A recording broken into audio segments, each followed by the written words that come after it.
Well, hello. Welcome to Charging with Charlotte.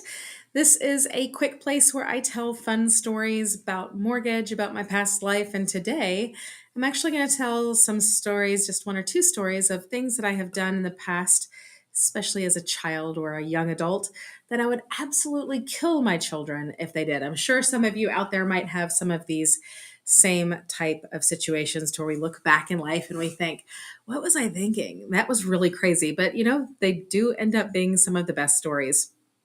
And if my children did these things and I found out about it, I'm pretty sure I would kill them. So today I am out of town. I hope my internet is fast enough, or fingers crossed. But let's start right in with this story. This is probably one of my most what were you thinking moments that ended up totally fine. But it was still kind of a crazy story from when I was about 28. So I was 28 years old.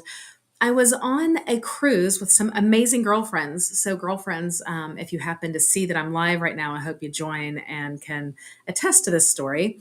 We were on a cruise and we got off in Mexico. I think it was Cozumel. It maybe had been Cancun. I don't remember. It's been a while.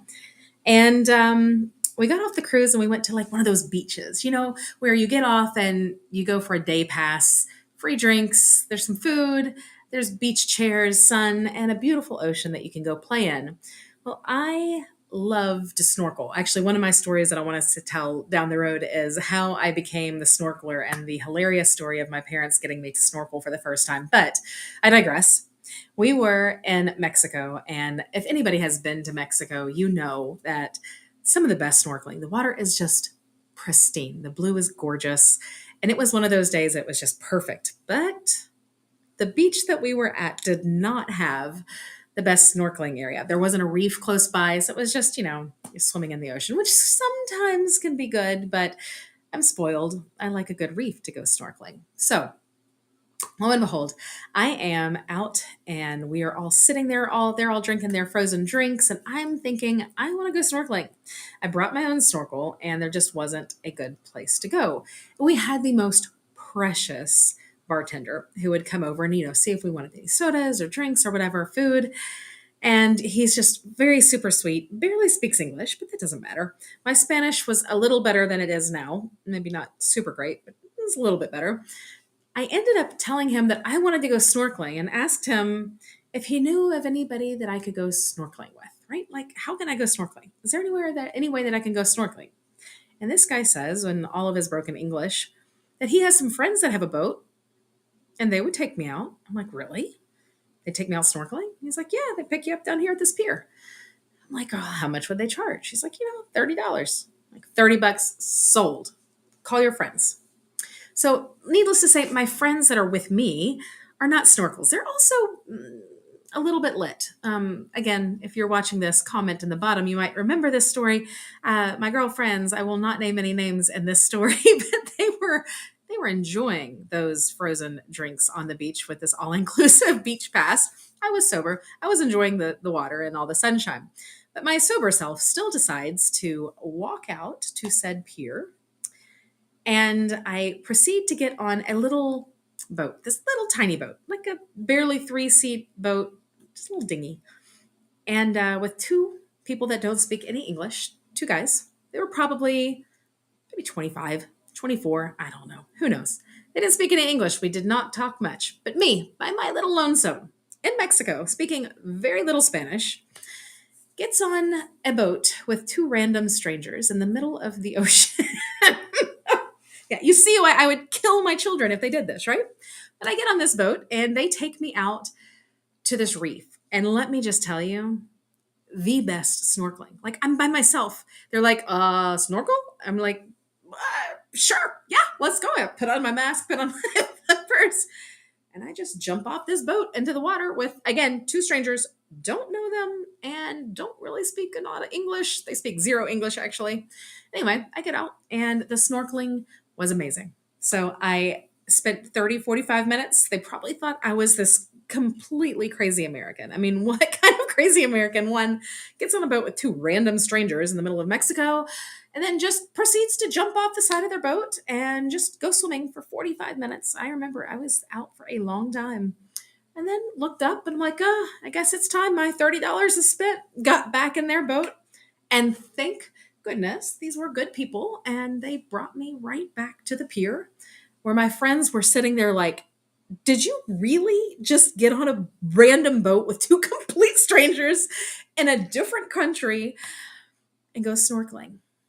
Yes, friends, that is exactly what I did. And if my children did the same thing in today's day and age, I would probably literally come across the country and yank them out of said boat, snatch them up, and say, absolutely not. You may not do that. But, hey, it was a great story. And in all honesty, don't tell my kids this, it was probably some of the best snorkeling I've ever had because, I just got to explore. They took me to a reef and it was awesome. Hi, Dawn. How are you? Telling my crazy stories that you would agree that if your children did this, Dawn, you would also snatch them up. You would find a way of teleporting to Mexico and pulling your children out of the boat and telling them, absolutely not, you're not getting on a boat with two strangers. But lo and behold, I am still here. I am safe all in one piece. And I am still alive to tell this amazing story. I was not abducted, which was good at the age of 28 years old. So that's story number one. Story number two, right? I mean, we'd kill him. I'm sure, Dawn, you probably have a couple stories thinking back to like your young adult that today, if your daughter or even sons did those stories, you'd have to hang them, right? we'd go after them. I think if my mother had any idea of what I was doing that day, she probably would have found me as well. So my other story of things that I did as a child that I would kill my kids if they did. So this is going back even a little further in time, and I don't remember my exact age, but Sarah Haddock was one of my very dear friends. Her name is Sarah Little now. Hopefully she'll come back and watch this and she can laugh at our funny, hysterical story. We had graduated and were coming back to our Christian high school, Oakdale Christian High School, for some kind of a homecoming. And we had decided, now this is in the rural mountains. I mean, like super rural mountains of Eastern Kentucky is where this school is. So we're maybe 19, maybe 20 at the most. We were not 21 at this point. We were young. And this school was maybe 20 miles away from the city. But we had decided that the city, this big town of Jackson, Kentucky, if anybody knows where that is, you can literally sneeze and go right through it. It is very close to where Hazard, the Dukes of Hazzard, was created. So anyway, I go into Walmart and me and my friend get out of the car and we go into Walmart, the only thing in this huge metropolis of Jackson, Kentucky. We're in there, we're shopping, and we come out. And when we come out to the car, there is somebody in my car. Like the door is open and there's somebody with their hind end kind of like stuck out of my car. And they're in my car. I'm like, and I had this little tiny Geo Metro convertible. So it's not like a super popular car. And I'm like, why is this person? Am I at the wrong car? What's going on? They pop back out. They see us. They're like, oh, sorry, wrong car. I thought this was my car. And then they skitladdle real quick into the Walmart. Thought that was kind of strange, but we proceed to get into the car without thinking much about it. And I sit down and I look, and I had left because I'm Charlotte. And if you know me, I am very good about leaving my phone in inappropriate places. And at this time, it was just a little flip phone. Hey, I'm dating myself, but I was 19 years old. I had a little flip phone and I had put it on the dash in my little Geo Metro. And I looked down to see where my phone was, and oh, weird, it was missing. So me and all of my 19-year-old fervor am pissed. Like this dude just stuck his head in my car. Of course it wasn't locked. If you know me, you know, right? He stuck his head in my car, reached and grabbed my cell phone right in front of me. And I had to, of course, chase him. Yes. Yes, he went into the Walmart. We saw him go into the Walmart. So what does my 19, 20-year-old butt do? My 19, 20-year-old butt follows said criminal into Walmart, chasing him down. I'm like running pitter, pitter, pitter, pitter after him. And I proceed to follow him. He goes into the candy aisle. My friend Sarah is back here. She's the voice of reason. Charlotte, no. I'm like, I'm following him. Go catch the cop. So she goes over to get the police officer. And I'm literally, 19 years old. I might have been 150 pounds soaking wet at the time, but on this big dude because he stole my daggum phone. So I see him duck into, thank you, Beth. Yeah, I have some pretty crazy, I do some dumb things. What can I say? I see him duck into the candy aisle, right? He ducks into the candy aisle and I lose him. So I can't find him anymore. I go back to find my friend Sarah, who has found the police officer. I'm like, the only place I didn't see where he went was like right before he went into the candy aisle. I was behind him. So I'm like, I'm going to go look in that candy aisle. And sure enough, I never found the guy. He got away. But in all of his wisdom, he knew to stash the goods.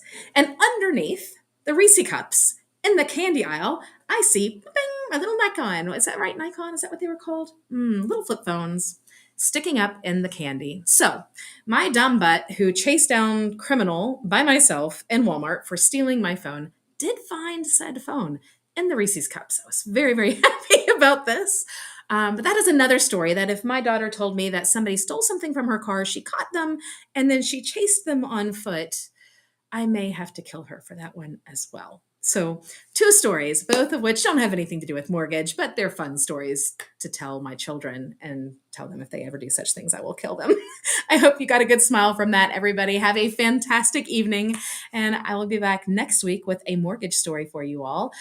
Some of the craziest closings that I have had. I've been in this industry for 26 years, 25 years, I don't even remember.